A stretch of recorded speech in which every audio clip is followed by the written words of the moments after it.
All right, hello and welcome. So today I just want to talk about hotkeys. I think it's interesting. I really enjoy hearing about people's mechanical and hotkey related setups.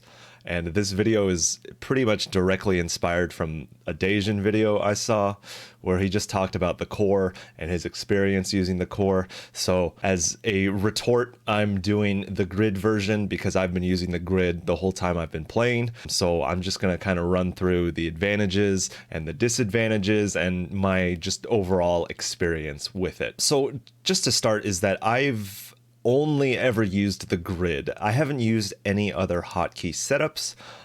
When I started playing, I think I want to say it was on Winter's channel, but I heard Winter say that if you want a hotkey setup that will just help you improve on the ladder and allow you to immediately dive into the ladder, just pick the grid. It's fine.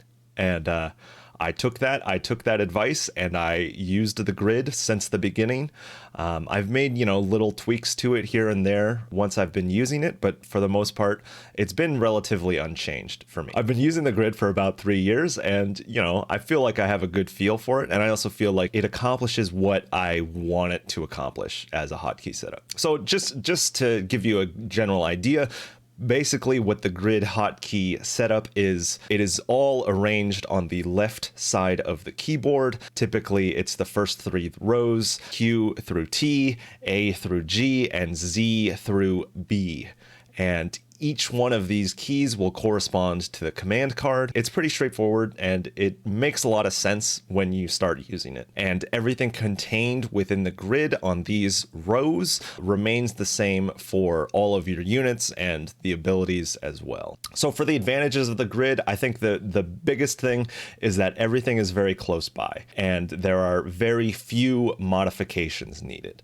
One of the things that can occasionally happen with the default keys is that most of the keys will be on the left-hand side, but you will have a couple oddball ones that might require you to reach across to hit, like P or M or something like that. For the grid, you don't need to worry about that at all because everything's already right there. And again, I think for ease of pickup, without having to influence it, I think the grid is fantastic for that. It's very intuitive, right? It's a grid, your keyboard's a grid, and they line up, and it's very straightforward. The other thing that I think is an advantage is that you still have additional hotkeys nearby that you can use that are just slightly outside of the grid. I use things like tilde and H and Y because they are just outside the grid, but they are still pretty easy for me to reach. I can use them for keys that I don't hit quite as frequently as the other ones within the grid, but there is still some flexibility there. Okay, so disadvantages. You are somewhat limited in your ability to change things within the grid.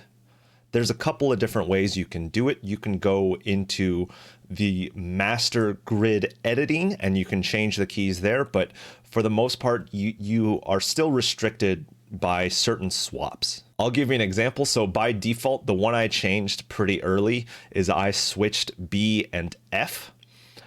Because the way it works out is to cancel a building, I would have had to hit B on the grid, and I was very bad at it, and it's a little further. So I switched B for F. So when I cancel a building, I can hit F instead. It's easier for me to find. It's easier for me to hit quickly, and I don't need to hit B that often anyways, right? The thing is that I'm still kind of limited within that grid. And when I switch those 2 letters, I switch those 2 letters for every unit, every command card. So you just kind of have to keep that in mind. If you make one minor change, it might change other things as well. So another disadvantage is that there are some keys that might not be the most efficient. One of the things I've heard other people say is because you use a lot of your abilities on Z, X, and C, it can be a little bit of a reach, especially if you're controlling your army with the standard, 1, 2, 3, 4 or something like that. But I don't think this is a huge disadvantage because as a beginning player, efficiency is not very high on the priority list. I think it's more important to have a setup that makes sense to you and you can use easily enough and you can learn it relatively quickly. I think that's very important for beginning players. So one of the biggest disadvantages, and this is for me, this is a specific me disadvantage, and it might not be for you, but the biggest concern for me is I will occasionally self-detonate my banelings. Because the key for morphing banelings and the key for self-detonating banelings is the same.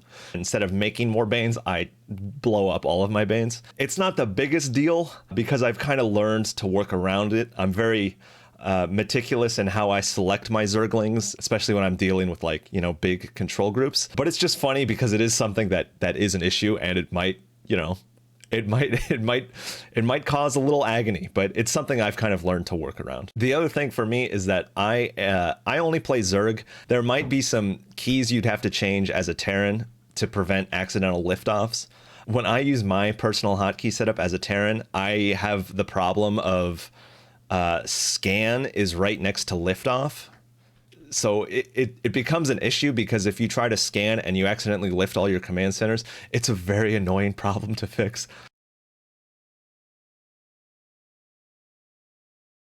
So anyways, just to round out my experience and my general thoughts on the grid, I think it's really fantastic for beginners to pick up because it's very intuitive. The grid is a very easy thing to follow and to understand immediately. I still really like the grid. Even though there are some minor disadvantages, I think you're going to have disadvantages with all hotkey setups. That's just the nature of it. I think the grid is a very straightforward and very intuitive setup to learn the game from. You really don't have to change anything initially. You can hop right in, start playing, start learning. You can make little adjustments as you go, but for the most part, you don't need to change it very much at all. And, you know, I think this is just a general hotkey thing, but sometimes it's easy to really get into the weeds of like specific hotkeys and specific efficiencies.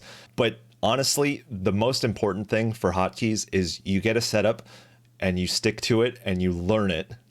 Then you can start kind of considering the changes you need to make, because I think it's important to just find a mechanical setup that works for you and to stick to it and just keep practicing and keep learning. If you're changing your hotkey setup every week, you're really never going to improve and you're never going to gain that level of comfort with your mechanics. So anyways, I think that the grid is fantastic. I think it's a fantastic setup for beginners, and you can just keep using it forever. It's fine.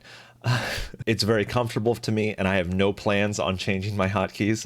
I've thought about it before. I've made efforts in the past, but for now, I'm just going to keep it the same because it's very comfortable for me and I enjoy using it. But anyways, I love the grid for life. I hope this video was helpful, and I hope it gives you a interesting perspective. All right. Hey, thanks for watching. I hope you enjoyed the video. I just love talking about mechanical setups, and I like learning about other people's mechanical setups. So, you know, if you use a weird hotkey setup or something, please let me know in the comments down below. I just really enjoy it. I think it's very interesting that everyone has a unique setup, and there's just so many millions of ways to do it for your own hotkeys. I'm going to do another video where I talk about my specific hotkey setups and the tweaks that I've kind of made to it. Again, I don't think that's a priority for beginners, but it's interesting and I like to share it, and I like to hear other people's perspectives on it. So, you know, you can look for that video down the road. But again, hey, thanks for watching. I really appreciate it. Please like and subscribe if this is a video you enjoyed. I also stream on Twitch if you want to check me out there. I normally am laddering. I'm trying to improve. I also enjoy just talking about mechanics and mechanical setups. It's just an interesting topic for me. So again, thank you for watching.